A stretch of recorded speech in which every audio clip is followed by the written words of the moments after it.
Mira, algo de lo maravilloso de las ciencias sociales es que los sujetos que analizamos, pues nos analizamos a nosotros mismos, es decir, al mismo tiempo que sujetos analíticos somos objeto de análisis.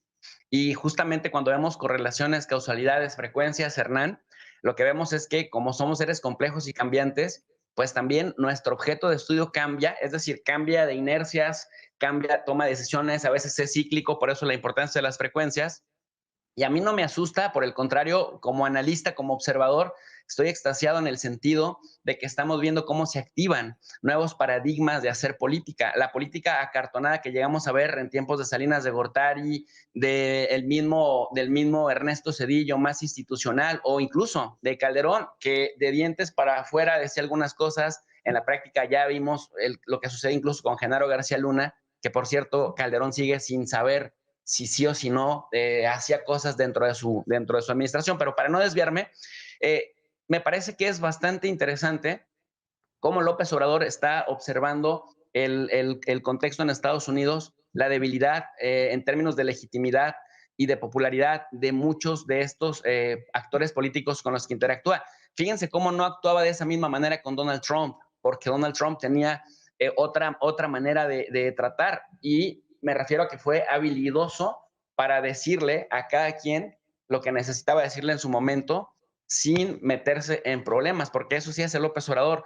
Pareciera que es improvisado lo que dice, el tema de las mañaneras lo cubre todo mundo, él es la fuente directa, ya no tienen que ir a ver a Carlos Loret de Mola, a ver qué le dijo a Carlos Loret de Mola o a Ciro Gómez Leiva, directamente lo ven en la mañanera, que además con un acceso gratuito a esa información. Entonces, algo que diga el presidente se va a replicar en muchos lados. Cuando el presidente López Obrador dice, vamos a informar a los mexicanos allá, vamos a movilizar la red consular, son 52 consulados más una embajada. O sea, históricamente nunca un país ha tenido tanta presencia consular en otro, como lo tiene México en Estados Unidos. Entonces, no aprovechar ese capital político me parecería un desperdicio, sobre todo porque desde México, tanto en la academia como en la política, incluso en los medios de comunicación, muchas veces se ignora el empoderamiento paulatino, progresivo y consistente que tiene la diáspora mexicana en Estados Unidos. Y además, mi querido Hernán, con ganancias tangibles en términos políticos, desde los ámbitos locales, es decir, cuando cabildean, por ejemplo, por matrículas consulares, cuando cabildean por licencias de manejo, de conducir para indocumentados o para que haya ciudades santuarios, etcétera, etcétera, van teniendo un proceso lento pero progresivo. Y eso, digamos, desaprovecharlo, no ir por eso, me parece que es un desperdicio.